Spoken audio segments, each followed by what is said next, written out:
For something that can fit easily into your hands or pocket, there's no way that something like the iPhone can compare to a cinema beast like the FX3, or can it? In today's video, we're gonna see how this compares to this.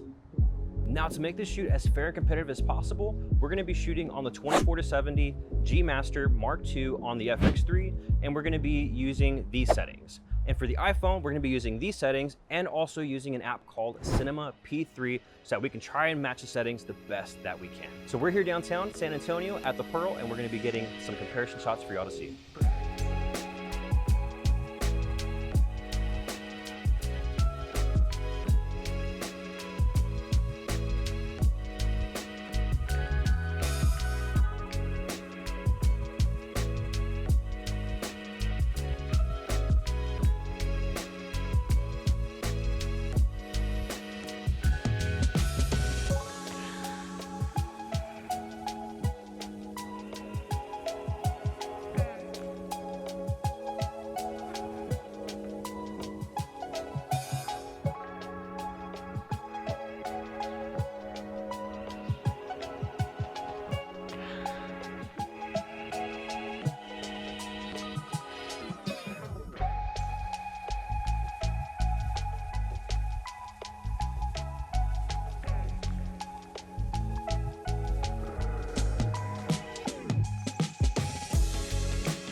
So now that you've seen some of these comparison shots, let's dive into them and point out some of the key differences. So right away, right here in the this very first clip, the comparisons, we have a backlit scene and no additional lighting on my face. So this is just us on a bridge that's covered, and you can immediately see just like this contrast difference where the FX3 has just this more of a flat image, and the iPhone is trying to use software to correct and add some more contrast, but you can see very close up in my face that it can't quite capture and optimize my face on the iPhone section.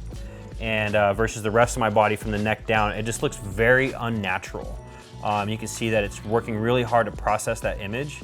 And if I scroll over here to the other side where the FX3 is, we just have a flat image that just looks balanced all the way. You can see that there's not all of this over processing happening.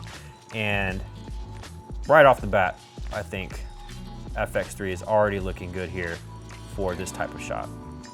Okay, we got a little bit of a punch in, and you can see here the image really starts to fall apart, especially on the iPhone. You see a lot of artifacting, a lot of grain, and there's still some noise there on the FX3. But it's tolerable and kind of what you would expect, and it's something that I think could be corrected. You could add a little bit of denoising to the iPhone, but it's already trying to do so much in software that you'd have a really unnatural looking image.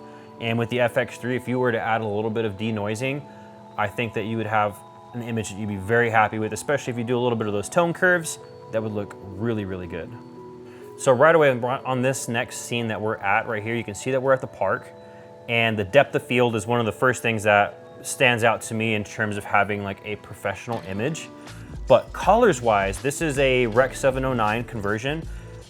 This looks really good in both images, and depending on the type of story you're trying to tell, this is great. But I think both the FX3 and the iPhone really shine in both categories here in terms of the lighting, the environment that we're in, the colors look really good. While you can still see a little bit of like processing, especially here in this punched in shot, the iPhone looks great. No complaints here, totally be happy using this. If for some reason any of the other gear went down and we had to use an iPhone for some reason, while there is this processing, you could probably correct a little bit of that, maybe de-sharpen the image, add a little bit of noise reduction, and iPhone looks great. Of course, FX3, we have a really smooth, really soft image, And I say soft in the sense that it doesn't look over processed.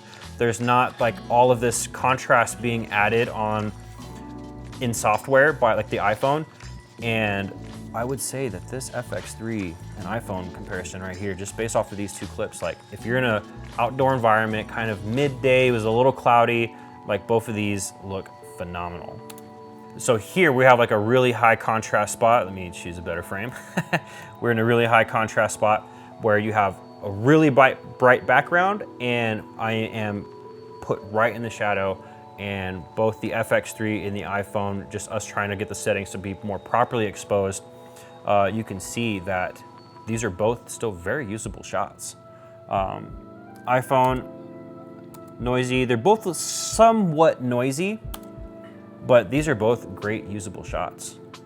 And if we continue on, we can see here we have a wide shot now. When it comes to wide angle shots, I've noticed that the iPhone and like a production camera, like to the untrained eye, it can be very hard to tell the difference.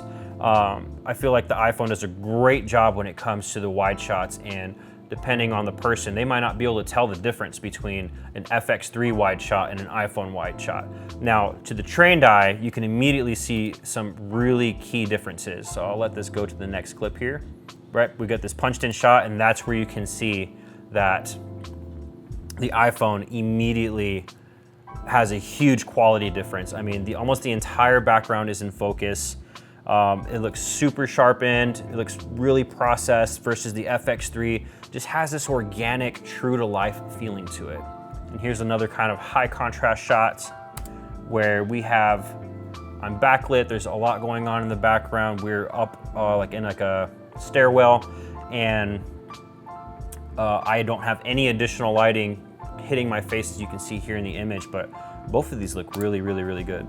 And then here we're back down in the main area. We're actually shooting at the Pearl at this one. Okay, so here on this punched in shot, you can see that once we scale it in, that the FX3 just maintains the bokeh. It looks really soft, like in a positive way, like it's like in a good sense, versus the iPhone looks really sharp, really processed, like has this like edge to it that doesn't feel organic. And you can see there's just less depth of field. And just looking at these two images side by side, the way that it makes the shirt that I was wearing on the iPhone, like it exaggerates a lot of the creases and wrinkles, versus the FX3 that just it's a little more forgiving.